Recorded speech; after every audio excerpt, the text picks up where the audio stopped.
자, 한 주 동안 안녕하셨습니까? 오늘은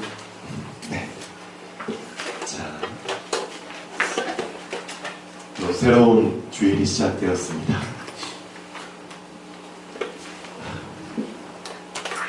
우리 여전도에 찬양을 드리실 때 우리 왕언님께서 같이 불러주셨었나요?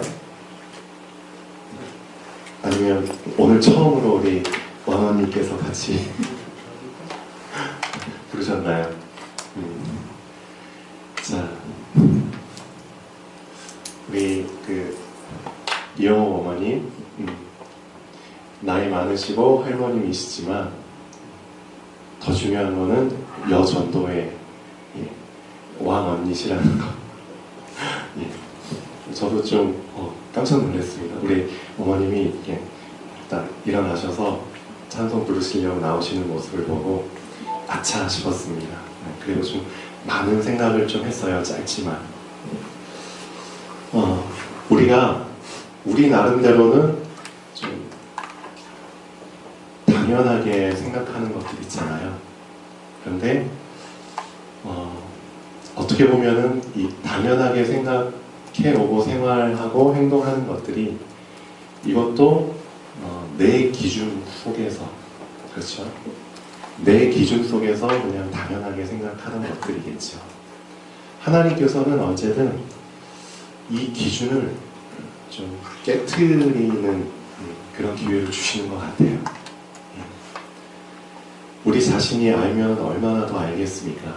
유 목사님도 말씀하신 것처럼 우리가 아는 것보다 모르는 것이 더 많겠죠. 우리가 경험한 것보다 경험하지 못한 게 더 많습니다. 근데 우리는 알게 모르게 이런 게 깔려 있습니다. 내가 참 많이 알고 있구나. 내가 참 많이 경험했구나. 그러니까 이거는 내 기준으로 내가 삼고 살아도 되겠구나. 그런 생각이 많이 깔려 있는 것 같아요. 그래서 웬만하면 이 기준을 안 바꾸려고 하죠. 그러니까 이제 기준이 바뀌느냐 안 바뀌느냐의 그런 싸움 속에서 우리가 날마다 살아가고 있습니다. 나의 기준을 안 바꾸면은 나는 평생 그냥 그 수준에서 살아가는 거죠. 그 수준에서 그냥 살다 가는 겁니다. 나의 한계를 뛰어넘지 못하고 한계 속에서 그냥 평생 살아가는 거겠죠. 근데 하나님께서는 우리가 그런 삶을 살아가는 걸 원치 않으시죠. 그래서 항상 하나님께서는 우리의 이 고정된 관념이죠. 이 기준을, 이 수준을 깨기 위해서 항상 우리에게 환기될 수 있는 기회를 주십니다. 아까 우리 할머님 통해서도 어떻게 보면 하나님이 저를 환기시켜 주셨고요. 맞죠? 여기 있는 분들도 많이 환기가 됐을 겁니다. 맞다. 제 피아노 위에 이렇게 컵이 놓여져 있잖아요. 제가 방금 전에 봤습니다. 저 컵이 언제부터 놓여져 있었는지 저는 잘 몰라요. 제가 아마 봤겠죠? 분명히 봤는데도 컵이라는 생각 자체가 나질 않았습니다. 참 신기하죠? 그러다가 오늘 무심코 보는데 컵이 여기 있네? 그게 저한테 이제 방금 전에 인식이 된 거예요. 이게 무슨 컵이지? 열어볼까? 열어봤어요. 그러니까 음료수가 담겨져 있어. 제가 좋아하는 이온 음료가 담겨져 있어. 그래서 한 입 마셨습니다. 그것처럼 하나님께서는 우리한테 환기될 수 있는 것들을 사실상 이미 쫙 깔아놓으셨잖아요. 이미 우리가 보고도 그냥 무심코 지나친 것들이 너무나 많을 겁니다. 그렇죠? 분명히 들었는데도 그냥 모르쉐 하고 지나친 것들이 너무나 많을 겁니다. 하나님께서 그 아침을 주시잖아요. 아침. 네. 또 새로운 아침이 밝았습니다. 네. 만약에 우리 인간에게 아침이 없고 계속 저녁만 있다면 어떻게 될까요? 날마다 저녁이라면, 1년 내내 저녁이라면 그런 날들도 있었겠죠.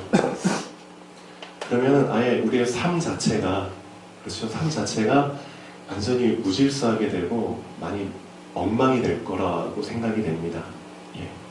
그럼 하나님께서는 왜 우리 인간에게 아침과 저녁을 날마다 주셨을까요?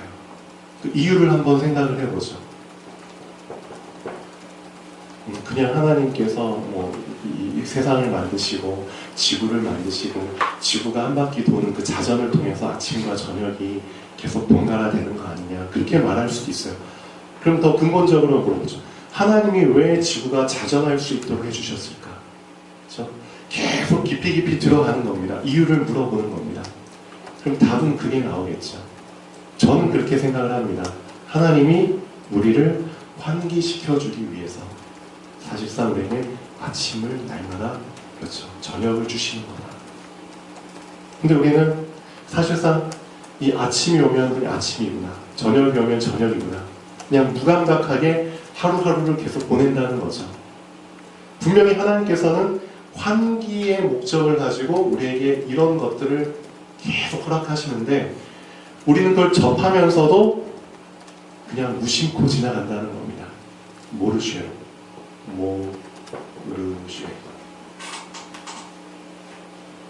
요즘 참 무서운 일이 일어나고 있죠. 우리나라가 지금 많이 어수선한데, 그래서 이제 많은 사람들은 출석시켜가지고 법정에서 또 검찰이 막 수사를 합니다. 그리고 막 증거를 들이댑니다. 실제 통화 기록이나 그런 것까지도, 문서 기록도 막 들이대서 당신이 이렇게 한 거 아니냐, 증거를 막 들이대면서, 그리고 증인들도 막 내세우면서 당신이 이렇게 하지 않았느냐 했는데도 거기에 나온 사람들은 다 모르쉐로 읽는 거죠. 난 모르는 일입니다. 난 그런 기억이 없습니다. 그런 걸 볼 땐 참 답답하죠. 근데 사실상 우리가 하나님 앞에서 이렇게 모르쉐로 살아가고 있다는 겁니다. 맞죠? 하나님 얼마나 답답하실까요? 하나님은 날마다 우리에게 환기시킬 수 있는 증거들을 주고 계십니다. 맞죠? 우리를 환기시킬 수 있는 증인들을 만나게 해주십니다. 증거와 증인들이 꽉 차 있는데 하루 동안에, 그런데도 우리는 계속 모르쉐로 살아간다는 겁니다. 얼마나 답답하실까요? 자꾸 모르쉐로 그냥 밀고 나가면 어떻게 되죠, 나중에? 어떻게 되나요? 우리 알고 있죠? 어떻게 되는지. 그런 결말을 당하지 말라고 하나님께서, 그래요, 정말 항상 참으시면서 은혜를 주시면서 우리를 환기시켜 주시는 겁니다. 제 자신, 진짜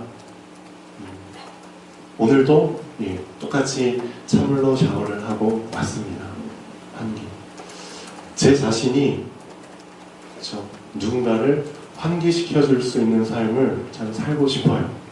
한번 여러분은 어떠신가요? 이 환기라는 메시지를 몇 주 전에 했는데, 이 메시지를 여러분 나름대로 들으시고 혹시 그냥 모르쉐로 지금까지 지내고 계시나요? 아니면 정말 내 자신을 환기시켜야겠다, 그래서 좀 작은 다짐을 하고 작은 시작을 하고 작은 도전을 하고 작은 지속을 하시는 분이 계시나요? 좀 궁금합니다. 이건 하나님 앞에서 정말 우리의 신앙 양심이 있다면은, 그렇죠, 모르쉐, 이거는 진짜 내려놔야 되는 부분이라고 생각을 합니다. 그래서 내 자신을 환기시켜 줄 수 있는 그런 것들을 작지만 시작을 하시면 정말 좋겠습니다. 한번 내 자신을 좀 깊이 되돌아보고 점검하는 시간이 되면 좋겠습니다. 자, 오늘 말씀을 보시죠. 오늘 말씀의 제목은 임마누엘과 정체성입니다.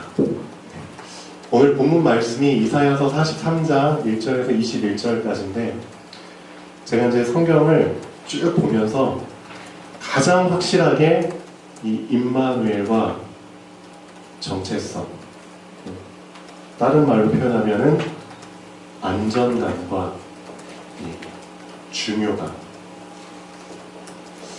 이것을 가장 확실하게 정확하게 느낄 수 있도록 해주는 구절인 것 같아요. 이사야서 43장이.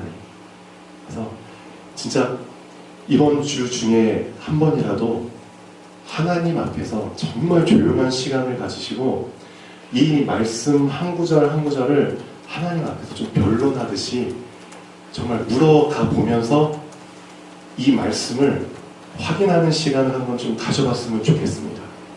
정말입니다. 이 정도까지 하나님께서 우리한테 안정감을 주시기 위해서 표현하신 구절이 없는 것 같아요. 한번 이사야서 43장 쭉 읽어보죠.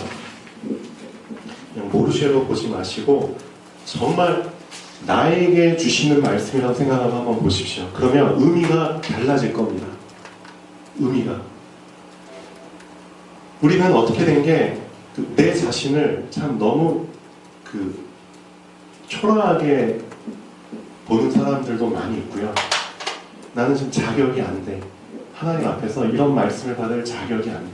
그렇죠? 스스로 자기 자신을 비하해서 열등감을 가지고 컴플렉스를 가지고 말씀을 보는 사람들이 있습니다. 이 말씀은 나한테 주신 말씀이 아니야. 나하고는 상관없어. 나 같은 놈이 어떻게. 그런 생각이 좀 깔려있어요. 그게 왜 깔려있냐면 이 세상에 태어나서 살아오면서 이게 우리 마음속에 완전히 각인이 됐기 때문입니다. 뭐냐면은 비교의식. 비교의식. 사람과 비교해보니까 내가 그 사람보다 뛰어나지가 않은 거야. 그렇죠? 내가 너무나 모자라고 부족하게 보이는 거야. 그 비교의식을 가지고 말씀을 보는 겁니다. 그러니까 그 말씀이 나한테는 적용이 안 될 거야. 난 감히 이런 말씀 받을 수 없어.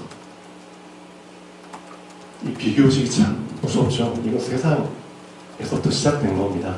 사단에게서부터 시작된 겁니다. 이 비교의식이라는 게. 내 자신의 정체성, 내가 얼마나 중요한 사람인가를, 중요한 존재인가를 놓쳐버리게 될 때 비교의식이 그때부터 시작이 됩니다. 이 비교의식이 누구한테부터 시작이 됐냐면 사단에게서부터 시작됐습니다. 사단. 이 사단이라는 놈도 하나님으로부터 가장 중요한 존귀한 자로서 창조됐는데 자기 자신의 정체성을 놓쳐버리게 돼서 어떤 비교의식을 갖게 되느냐. 나도 하나님처럼 되고 싶다. 그렇죠? 하나님이 나의 비교 대상이 돼버린 거예요. 교만. 그렇죠? 하나님처럼 될 수 없죠. 이 비교의식의 시작이 사단입니다. 그렇죠? 이 사단이 이 세상에서 모든 사람들에게 이 마음을 심어주는 겁니다. 그리고 이 비교의식을 가지고 하나님 앞에 서도록 만들어버리는 겁니다. 하나님께서는 분명히 너는 내 것이다. 그렇죠? 내가 너를 피로 감추어 샀다.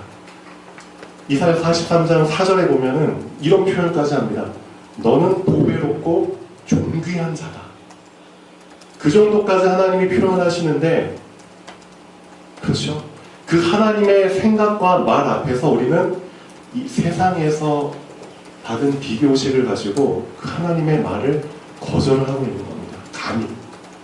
그것만큼 하나님을 욕되게 하고, 그렇죠? 하나님을 무한하게 만드는 게 어디 있을까요? 우리는 그렇게 신앙생활을 지금 해오고 있다는 겁니다. 코람데오라는 말 알고 계시잖아요. 하나님 앞에서. 진짜 하나님 앞에 설 때는 내 생각, 그렇죠? 내 경험, 내가 갖고 있었던 그런 가치관 내려놓는 게 기본입니다. 그런데 우리는 그걸 고스란히 갖고 있는 상태에서 하나님 앞에 선다는 거죠. 그리고 그걸 가지고 하나님의 말씀을 사실상 거부하는 겁니다. 대적하는 겁니다. 하나님은 나한테 이렇게 말씀하시지만 전 그렇게 생각 안 해요. 지금 그렇게 신앙생활을 하고 있다는 겁니다. 그것부터 내려놔라. 진짜 그것부터. 우리가 하나님 앞에 설 때 정말 무서운 겁니다. 내 기준, 내 생각에 깔려있는 그런 비교의식들. 그런 부분들을 먼저 좀 점검을 하시면 좋겠습니다. 육하 원칙이라는 게 있습니다. 어떤 이제 글을 쓸 때 그 원칙에 입각해가지고 글을 쓰잖아요. 언제, 어디서, 누가, 무엇을, 왜, 어떻게 했는가. 이런 원칙이라는 게 있습니다. 이 원칙을 가지고 한번 하나님 앞에서 서보세요. 나는 왜 이때 태어났는가? 그렇죠? 과거에 태어났을 수도 있었는데 조선시대에 태어날 수도 있었고, 그렇죠? 한참 전에 태어날 수도 있었고, 아니면 미래에 태어날 수도 있었을 텐데 나는 지금 이 시대에 살고 있구나. 분명히 지금 이 세상과 나하고는 연관이 되어 있을 겁니다. 하나님께서는 분명히 나와 이 세상을 결부시켜가지고 운행을 하고 계실 겁니다. 그걸 한번 잘 생각해 보십시오. 나를 이 시대에 이때에 태어나게 하신, 살게 하신 이유가 분명히 있다는 겁니다. 한번 발견해 보십시오. 그리고 나를 이곳에서, 그렇죠? 하고 많은 장소들 중에서 이 강릉이라는 곳에서 살게 하신 이유가 분명히 있다는 겁니다. 한번 잘 생각해 보십시오. 그리고 나는 누구인가? 그렇죠? 나라는 사람이 어떤 사람인가? 나를 주체로 놓고 한번 생각해 보십시오. 하나님도 나를 보배로운 자, 존귀한 자, 주인공으로 세워주셨잖아요. 그리고 나는 무엇인가? 좀 다르죠, 의미가. 누구인가 하고 무엇인가는 의미가 좀 다릅니다. 하나님 앞에서 나는 무엇인가? 하나님을 주체로 놓고 이제는 나는 무엇인가 하나님께. 그렇죠? 나를 도구로. 그 입장에서도 한번 생각해 보십시오. 나는 왜 이렇게 살아가고 있는가? 저는 이유에 대해서도 한번 생각해 보십시오. 그렇다면 나는 어떻게 살아야 되는가? 참 중요합니다. 이런 부분들에 대한 답이 안 나온 상태에서 과연 우리가 삶을 잘 살아갈 수 있겠느냐? 그거죠. 이런 근본적인 질문을 먼저 하고 여기에 대한 답을 찾아야 됩니다. 근데 거기에 대한 답은 사실 오늘 말씀 속에 다 들어있습니다. 이사야서 43장 속에. 그런데 이런 말씀을 볼 때 문제는 아까 말씀드린 것처럼 세상에 때묻은 그 생각과 그 의식을 가지고 이 말씀을 본다는 겁니다. 그러니까 이 말씀이 고스란히 나에게 들려오지가 않죠. 하나님의 의도가 나에게 고스란히 와닿지 않는다는 겁니다. 그래서 내 자신이 갖고 있는, 그렇죠, 이런 것들을 먼저 잘 점검하셔야 됩니다. 오늘 말씀 속에서 분명히 하나님이 이렇게 말씀하십니다. 너는 이전 것을 기억하지 말고, 그렇죠? 한번 보시죠. 몇 절에 나오나요? 43장.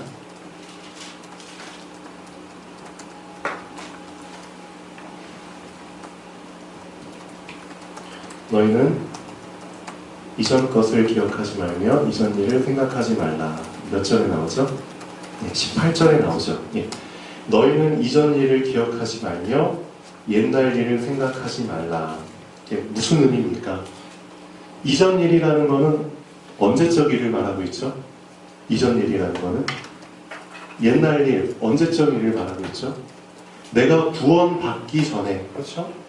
하나님이 나를 내 것으로 딱 지명하기 전에, 그렇죠? 구원받기 전에 나의 영적 상태, 구원받기 전에 나의 생각 상태, 구원받기 전에 나의 심적 상태, 그거 기억할 필요 없다. 해봤자 그 상처밖에 없지 않느냐. 맞죠? 그거 기억하지 말아라. 왜 기억하느냐? 하나님이 분명히 짚어서 말씀해 주신 겁니다. 그런데도 우리는 그 하나님 앞에서 감히 이전 생각을 다 붙잡고 하나님 앞에 서 있다는 겁니다. 그것만큼 하나님을 참 무한하게 만드는 게 없겠죠. 하나님의 말씀이 그렇다고 하면은 그런 겁니다. 진짜. 그 어떤 생각도 하나님의 생각을 넘을 수는 없잖아요. 무너뜨릴 수 없잖아요. 그렇죠? 하나님의 말씀만이 진리고 영원하신데 우리는 우리가 갖고 있는 비교의식과 예전에 갖고 있었던 그런 생각들을 가지고 감히 하나님의 그 진리 앞에 도전을 하고 있는 겁니다. 이게 다 사단이 준 그 생각들이죠. 그 그게 우리한테 각인 뿌리 체질 돼가지고 그 체질 상태로 하나님 앞에 서 있는 겁니다. 하나님께서 분명히 말씀하십니다. 이전 일 기억하지 마라. 이전 것 생각하지 마라. 너 구원 받기 전에 영적 상태, 그렇죠? 심적 상태, 생각 상태, 그걸로 인해서 너가 받았던 많은 경험과 상처를 다 기억하지 마. 왜냐? 너는 새로운 피조물이야. 이 말씀을 아멘으로 받으면 끝나버리는 겁니다. 맞죠? 아멘으로 안 받으니까 그렇죠. 저 컵을 내가 컵인데도 컵으로 안 봐버리면 소용이 없는 것처럼 하나님의 말씀은 진짜입니다. 아멘으로 정말 받아버리면은 그때부터 진짜 기적은 일어납니다. 나의 영적 상태 확 바뀌어버립니다. 또 우리는 그런 신앙생활을 못 해봤다는 거죠. 참 안타깝죠. 그래서 이번 주에 한번 내 자신을 점검해 보면서 하나님 앞에서 이 말씀 한 절 한 절을 좀 하나님 앞에 좀 변론하듯이 하나님 정말 이 말씀이 나에게 주시는 말씀이 맞습니까? 정말 나에게 주시는 말씀이 맞습니까? 하나하나 좀 깊이 짚어가면서 하나님과 좀 대화하면서 기도하는 시간을 가졌으면 좋겠습니다. 보라, 내가 새 일을 행하리니 이제 나타낼 것이라. 그렇죠? 새 일을 할 거기 때문에 옛적 일은 필요 없다. 그렇죠? 새 것을 할 것이기 때문에 너의 옛사람의 모습이 어떻든 거기에 너가 빠져 있을수록 너만 손해다. 나는 새 일을 할 거라고 분명히 선포를 했다. 그걸 너가 빨리 붙잡는다면 넌 빨리 새로운 삶을 그렇죠, 살 수 있을 것이고 그렇지 않다면 계속 힘들 것이다. 그렇게 말하고 있죠. 자, 이번 주는 좀 하나님의 말씀을 정말 사모해서 성경 말씀에 보면 이런 단어가 나오더라고요. 좀 어떻게 보면은 성경에서도 이런 단어를 쓰는구나 할 정도로 헐떡이다라는 단어를 성경에서도 쓰더라고요. 헐떡이라는 표현은 언제 쓰죠? 헐떡거린다. 그렇죠? 뭔가를 간절히 원하여서 그것을 막 찾기 위해서 노력하는 그런 표현이잖아요. 헐떡이, 숨을 헐떡이다. 뭘 헐떡이다. 근데 시편에 보면은 이런 구절이 나옵니다. 한번 보시죠. 시편 119편 131절. 이 시편 기자가 얼마나 하나님의 말씀을 사모했으면 이런 표현을 썼을까요? 우리도 이런 한 주일이 되면 좋겠습니다. 시편 119편 131절. 내가 주의 계명들을 사모함으로 내가 입을 열고 헐떡였나이다. 그렇죠. 우리는 딴 것 때문에 참 많이 헐떡이는데 정작 주의 계명들을 사모하기 때문에 헐떡인 경우는 없잖아요. 그렇죠. 참 반성해야 될 일입니다. 하나님, 이 시편 기자처럼 내가 주의 말씀을, 그렇죠? 말씀 하나하나를 정말 깊이 알기를 원하고 이 말씀 속에서 내가 정말 확신을 갖고 이 말씀이 그대로 나에게 믿어지는, 그렇죠? 그래서 그 말씀 속에서 내가 안정감을 충분히 누리고 그 안에서 내 자신의 중요감을 난 보배롭고 존귀한 자라는, 그렇죠? 정말 하나님과 나 사이에 그 어떤 것도 끼어들지 못하고 정말 하나님과 나 사이에서 내 자신을 다시 조명할 수 있고 재해석할 수 있는, 그렇죠, 그런 시간이 오기를 간절히 사모하는 마음으로 말씀을 헐떡거리는 그 심정을 한번 보시면 좋겠습니다.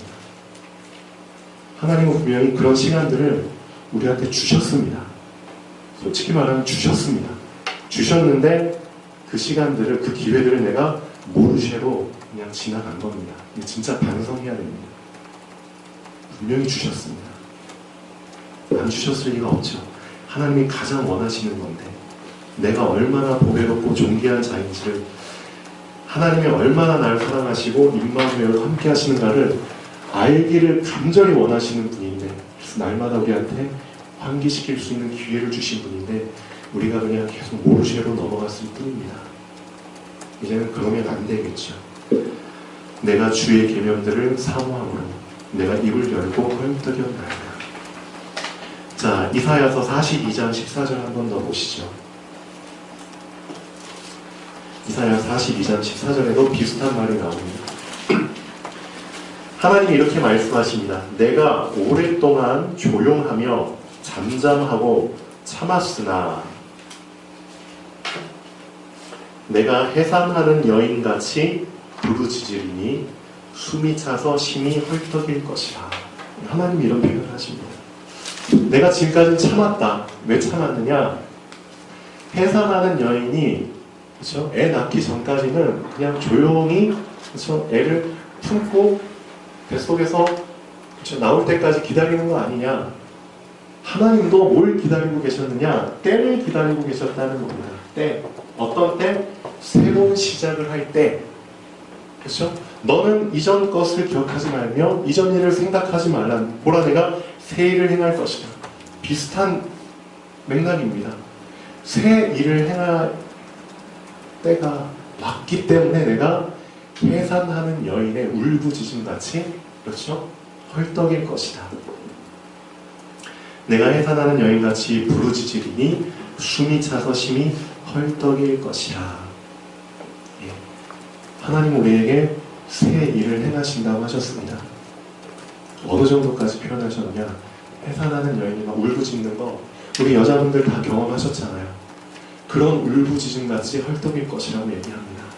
그런데도 우리는 자꾸만 새 것이 아닌 옛 것에 매여 있다는 거죠. 새 것이 아닌 이전 것에 자꾸만 매여서 나의 옛사람, 나의 옛 모습, 그 과거에 잡혀가지고 전혀 앞으로 나아가지 못하고 있다는 겁니다. 그게 얼마나 하나님 보실 때 안타까울까요? 이제는 하나님의 말씀 앞에 정말 순종하는, 예, 그 모습으로 말씀 앞에 순종하는 그런 모습을 보여드리는 게 도리가 아닌가 생각을 합니다. 그래서 지난주에 잠언 25장 13절에도 사실은 그런 맥락입니다. 충성된 사자는, 그렇죠? 충성이라는 거 한번 깊이 생각해 보셔야 됩니다. 충성이라는 단어가 과연 어떤 의미로 쓰여야 되는지요. 충성. 충성이라는 거는 나에게, 그렇죠? 누군가가 일을 맡겼다는 뜻이겠죠. 그리고 내가 누군가를 섬겨야 된다는 뜻이겠죠. 그렇죠? 분명히 그런 존재가 있다는 겁니다. 그 사람을 주인이라고 표현하겠죠. 그렇죠? 그 주인이 맡겨준 일, 예, 그리고 그 주인, 거기에 올인을 한다는 뜻입니다. 여기에만 꽂힌다는 겁니다. 여기에만. 내가 화살을 막 쏘는데 여기저기에 막 쏘는 게 아니고요. 오직 한 곳에만 화살을 쏜다는 의미입니다. 내가 화살을 쏘야 될 관역은 오직 하나밖에 없다는 뜻입니다. 충성이라는 의미 안에 그런 의미가 담겨져 있습니다. 나의 노력과 열심과 관심, 여기저기 사방팔방으로 막 널려 있는 게 아니라 충성이라는 표현 안에는 오직 한 관역, 그걸 위해서 내가 사는 것이고, 그걸 위해서 내가 하루를 보내는 것이고요. 그걸 위해서 내 삶을 드리는 겁니다. 충성이라는 것 안에 나의 삶을 집어넣는다는 의미는 그런 의미가 있습니다. 그런 충성된 사자는 하나님 앞에 어떤 사람 같을까요? 그를 보낸 이에게 마치 추수하는 날의 얼음 냉수 같아서 능히 그 주인의 마음을 시원하게 하느니라. 예, 그런 표현을 하고 있죠. 그래서 이 충성이라는 말도 우리가 좀 지금 당장은 아니더라도 앞으로 붙잡게 되면 좋겠습니다. 자, 지난주에 안정감과 중요감에 대해서 좀 말씀을 드렸는데 오늘 조금만 더 이어서 하겠습니다. 요즘 학생들의 그 적나라한 그 영적, 심적 상태를 고스란히 보여주는 학생이더라고요. 그렇죠? 목적 의식도 없고, 그렇죠? 열심도 없고, 그냥 살아가는 학생이에요. 그렇죠? 하다가 그냥 힘들면 포기하고, 무기력해 있고, 예. 그 학생 담임이 뭔가 그 학생의 달란트를 발견해 줄 수 있도록 참 노력을 해요. 그리고 나서 나중에 이 학생이 좀 중간에 노력하다가 안 되겠다 싶어서 이제 선생님 저 이거 안 할래요 하고 포기할래요 하고 선생님한테 다시 와서 상담을 해요. 그때 선생님이 이런 얘기를 해줍니다. 누구야? 너가 많이 노력을 해봤겠지만 노력에는 끝이 없단다. 그런 말을 하더라고요. 제가 이 말을 듣고 참 맞다, 그거다. 노력에는 끝이 없는 거 아니냐. 근데 왜 우리는 내가 다 한 것처럼 이미 생각하고 이미 끝을 내버리냐 이거죠. 그게 바로 우리와 렘넌트 7명의 차이였다는 겁니다. 분명 우리가 땅을 깊이 파보잖아요. 그러면은 분명히 그 깊이에는, 깊은 곳에는 뭔가가 있다는 겁니다. 그걸 발견하기 전에 포기를 하니까 그게 문제라는 거죠. 성경에도 보면은 너희가 예수님을 정말 알기를 원하는데, 그 사랑을 알기를 원하는데 그 사랑의 길이와 깊이와 높이와 넓이가 어떤 것을 깨달아 알기를 원하노라. 왜 바울이 이런 표현들을 썼을까요? 이런 단어들을 왜 썼을까요? 너희가 그리스도의 사랑을 알고 싶지? 알고 싶은데 말이야, 깊이 생각을 해야 된단다. 깊이. 그렇죠? 길게 생각을 해야 된단다. 높게 생각을 해야 된단다. 넓게 생각을 해야 된단다. 얕게, 그렇죠? 조금만 해가지고 그 사랑을 너희가 경험할 수 있을 것 같으냐? 그 끝에서 주님을 만날 수 있을 것 같으냐? 그렇지 않다는 거죠. 깊이 파는 사람은 끝까지 한번 파보십시오. 노력엔 끝이 없단다. 우리가 딴 거는 참 열심히 노력하면서 왜 그리스도를 만나기 위해서, 그리스도를 경험하기 위해서 이런 노력은 안 하냐 이거죠. 그렇죠? 이런 노력은 왜 이렇게 금방 포기하냐 이거죠. 만날 때까지 한번 파보십시오. 예. 만날 때까지 한번 올라가 보십시오. 만날 때까지 한번 길게 가보십시오. 그 끝에 분명히 주님이 만나 주실 겁니다. 만나고 나면은 이런 생각을 하겠죠. 아, 내가 깊이 판 게 이게 헛된 게 아니었구나. 헛수고가 아니구나. 알게 될 겁니다. 하나님은 진짜입니다. 하나님을 알게 하는 것만큼 가치 있는 게 없잖아요. 임마누엘을 경험하게 하는 것만큼 가치 있는 게 없습니다. 근데 이것을 아무한테나 경험하게 하시는 건 아닌 것 같아요. 그 가치를 사모하고 그 가치를 위해서 자기의 모든 걸 드리는 사람에게 이걸 선물로 주시는 것 같아요. 사실상 모든 사람에게 다 오픈은 다 되어 있습니다. 임마누엘 맞죠? 오픈은 다 있지만, 다 되어 있지만 사실상 껍데기죠. 진짜 그 알맹이, 정말 그 임마누엘의 그 친밀함과 그 깊은 사랑, 그렇죠? 안정감과 중요한 그런 부분들은 정말 간절히 소망하는 사람한테만 아마 오픈이 되어 있겠죠. 그래서 비밀이라고 하겠죠. 그래서 천국에 대한 비밀을 예수님이 말씀하실 때 이런 비유를 하나 들어주고 계시죠. 천국은 마치 어떤 사람이 정말 한참 보화를 찾으려고 막 평생 돌아다니는데, 근데 저기서 정말 값비싼 진주를 발견하는 거예요. 진주. 값비싼 진주. 그것을 발견하고 나서 이 사람이 어떻게 했느냐, 자기의 전 재산을 다 팔아가지고 이 진주를 산 겁니다. 그럼 왜 샀을까요? 재테크하려고? 더 비싼 값에 팔려고 이 진주를 샀을까요? 아닙니다. 산 이유는 평생 소장하려고 산 겁니다. 맞죠? 재테크하기 위해서 더 비싼 값에 팔려고 진주를 산 게 아니라는 겁니다. 그렇죠? 우리가 진짜입니다. 임마누엘이라는 거, 이 값비싼 진주를 정말 발견하기 위해서 우리는 얼마나 많은 것들을 여기에 투자하며 하고 있는지. 예수님이 주신 비유입니다. 우리 재택하려고 임마누엘 붙잡는 거 아니잖아요. 그렇죠? 자, 요셉 같은 경우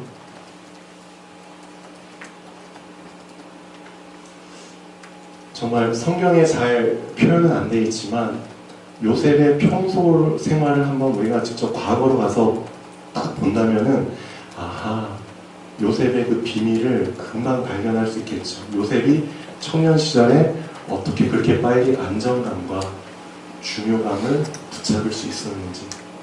이게 딱 붙잡혀지니까 17살의 노예로 팔려가도 전혀 눈 깜짝하지 않고 그 상황을 버텨낸 거잖아요. 맞죠?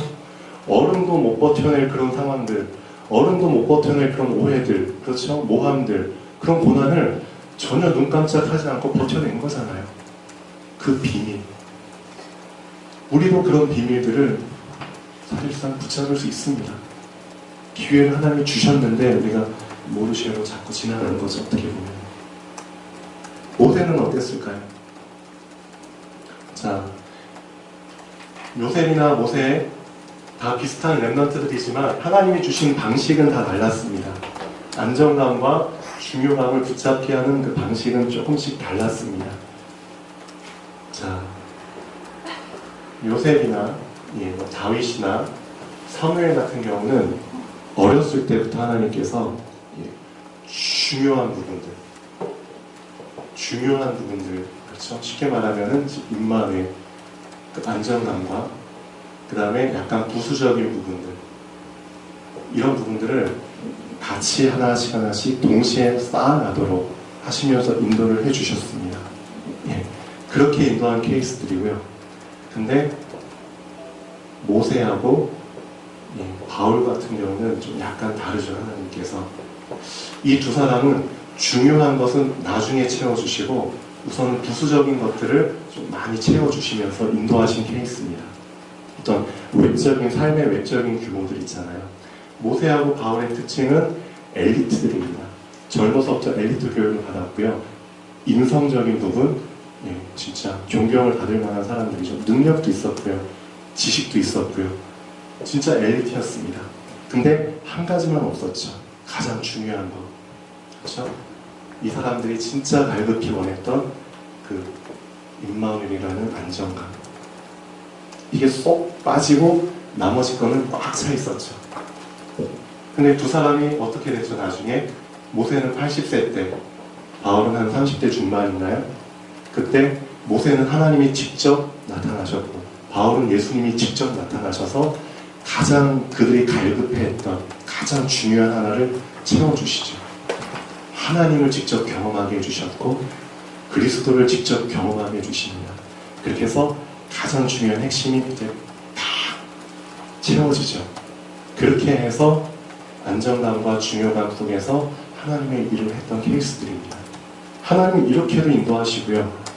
어렸을 때부터 그렇죠. 중요한 것과 부수적인 것을 같이 병행하면서 하나님 채워주시는 경우도 있습니다. 근데 우리는 잘 모릅니다. 우리는 하나님이 어떻게 채워주시는지. 아마 여러분 중에서도 가장 중요한 것이 좀 빠졌다고 생각하시는 분도 있을 거예요. 근데 분명히 나중에 시간표가 되면은 하나님이 딱 채워주시는 그때가 올 수 있겠죠. 하나님 왜 저는 이런 식으로 인도하십니까? 저도 좀 편하게 좀 처음부터 중요한 거, 부수적인 거 같이 인도해 주시면 얼마나 좋습니다. 그렇게 할 수도 있을 거예요. 근데 하나님 입장에서는 그렇죠? 이건 내 마음이다. 그렇죠? 내가 하고 싶어서 난 이렇게 인도한다. 할 말이 없다는 거죠.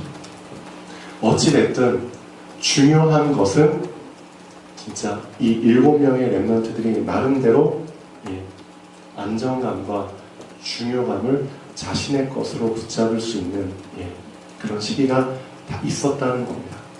그것을 내 것으로 만들어라. 그게 정말 우리한테 주어진 숙제입니다. 그 비밀을 정말 발견하면 좋겠습니다.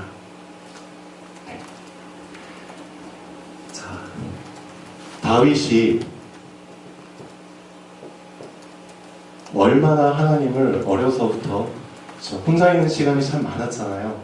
혼자 있는 시간이 많았는데 이 시간을 다윗은 어디에 많이 투자를 했느냐? 이 임마누엘을 누리기 위해서 참 많이 투자를 했다는 거죠. 그게 다윗의 시로 다 드러납니다. 안정감을 어느 정도까지 누렸느냐? 그 안정감이 이렇게 표현이 됐습니다. 다윗에게는. 시편에 보면은 참 시편 18편이 참 중요한 그 부분들을 얘기를 해주는 것 같아요. 다윗이 누린 안정감, 하나님 속에서 어느 정도까지 안정감을 누렸냐면 그 안정감이 이렇게까지 표현이 됩니다. 여호와는 나의 반석이시오. 반석이라고 표현한 이유가 뭐죠? 안전하니까. 맞죠? 또 나의 요새시오. 왜 요새라고 표현했죠? 그 안에 있으니 안전하니까. 그 안정감을 이렇게까지 표현한 겁니다. 또 나를 건지시는 이시오, 나의 하나님이시오, 내가 그 안에 피할 나의 바위시오, 나의 방패시오, 그렇죠? 나의 구원의 뿌리시오, 나의 산성이시로다. 이 단어들의 특징은 뭐죠? 이 안에 있으면 다 안전하다는 겁니다. 그런 안정감을 다윗은 이미 어렸을 때부터, 목동으로 있을 때부터 자기 걸로 만들었다는 거죠.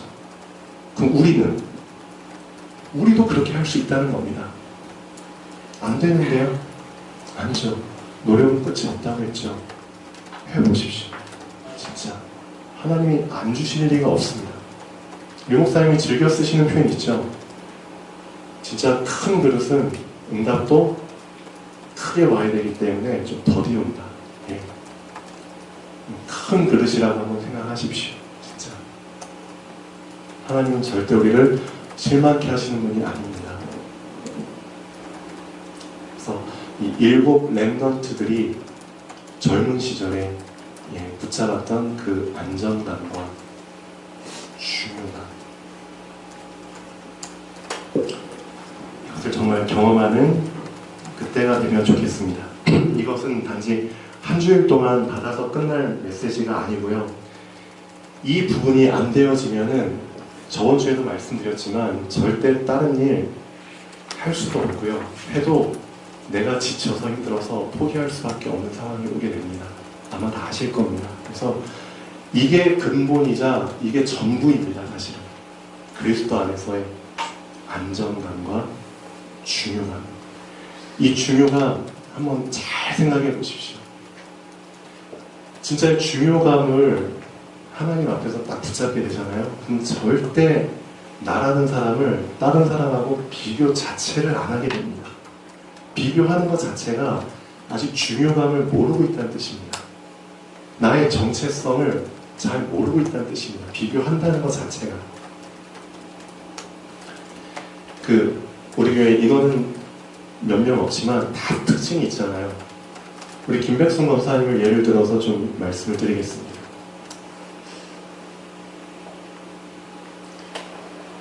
김백순 권사님이 전도를 하시는데 시간 날 때마다 모르는 사람들한테 가서 이제 복음을 전하십니다. 근데 그 복음을 받아들이는 사람들의 반응이 사실은 천차만별이거든요. 어떤 사람들은 반갑게 맞아주기도 하지만 대부분의 사람들은 다 거절하거나 자기 감정을 그냥 막 표현을 하죠. 그리고 상처 주는 말을 하기도 하고요. 화를 내기도 하고. 그렇죠? 그런 사람들이 훨씬 더 많습니다. 그러면 보통 사람들은 다 주눅들게 돼 있습니다. 맞죠? 위축되죠.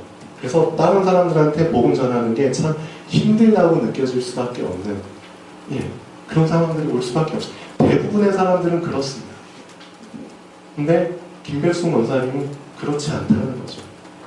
그럼 언제부터 그렇지 않게 됐느냐? 간증하실 때 간혹가다 이런 말씀하시죠.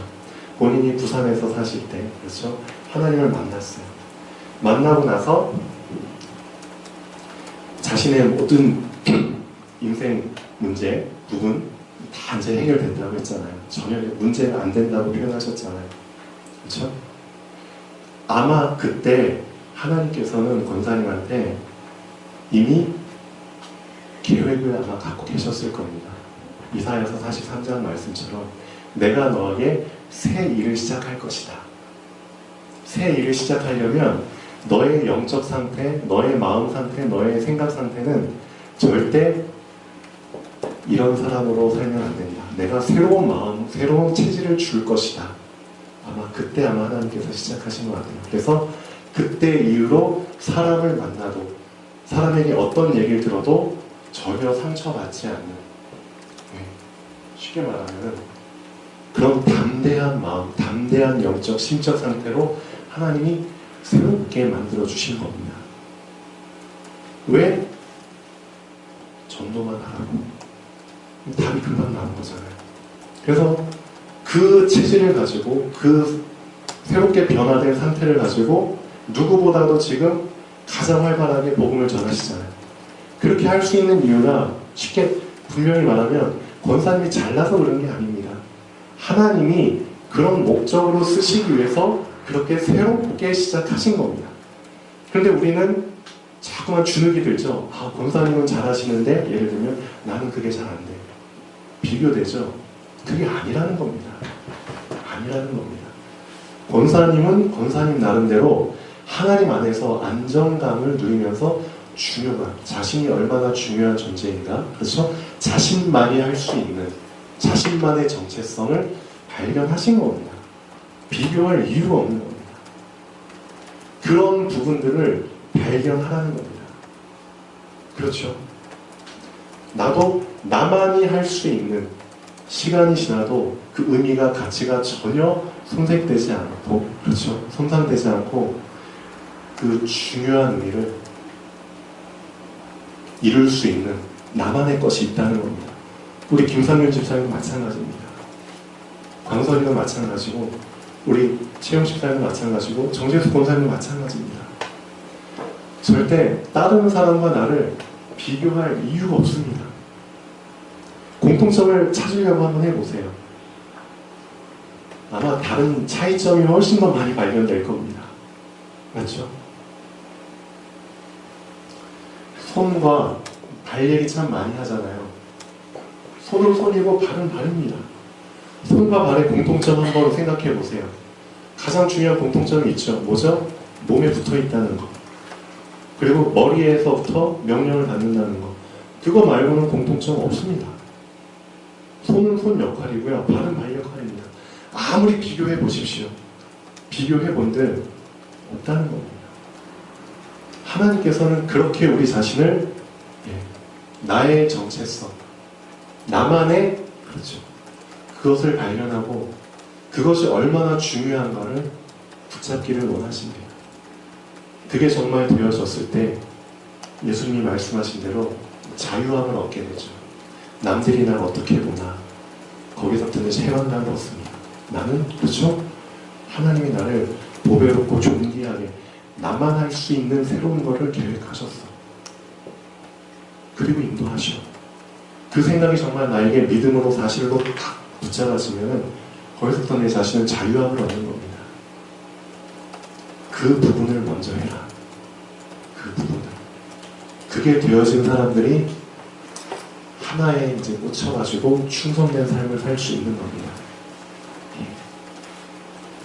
안정감과 그리스도 안에서의 중요함 있잖아요. 잘 생각해 보시면 좋겠습니다. 저도 저만 할 수 있는 전도가 있습니다. 여러분은 절대 제가 하는 전도를 못합니다. 저만 할 수 있는 전도가 있습니다. 전 그걸 잘하고 있거든요. 마찬가지입니다. 여러분도. 여러분만이 하실 수 있는 있다는 겁니다. 그것을 계속 발전시켜 나가면 좋겠습니다. 오늘 말씀 임마누엘과 정체성, 안정감과 중요감, 여러분 잘 생각해 보시고요. 이사야서 43장 말씀 한 절 한 절 하나님 앞에서 정말 질문하면서 이 말씀이 정말 나에게 주시는 말씀이 맞다는 것을 확신하고 그 말씀을 경험하고 시작을 하면 좋겠습니다. 기도하겠습니다. 내가 너를 보배롭고 존귀하게 여기고 너를 사랑하였은지 내가 사람들을 주어 너를 바꾸며 백성들로 내 생명을 대신하리니 두려워 말라. 아멘. 하나님께서 우리 한 명 한 명을 불러주시고 하나님 말씀대로 우리를 보배롭고 존귀하게 여기고 우리를 사랑하신다고 말씀하셨습니다. 이 말씀을 아멘으로 받기를 원합니다. 정말 아멘으로 받게 하여 주시고 아멘으로 받을 때 우리의 영적 상태를, 생각 상태를, 마음 상태를 새롭게 바꿔 주시옵소서. 진실로 임마누엘, 그 임마누엘 속에서 나만의 정체성, 안정감 속에서 나만의 중요감을 붙잡게 하여 주시옵소서. 이것을 경험하는 한 주일이 되게 하여 주시옵소서. 감사하며 예수 그리스도 이름으로 기도합니다. 아멘.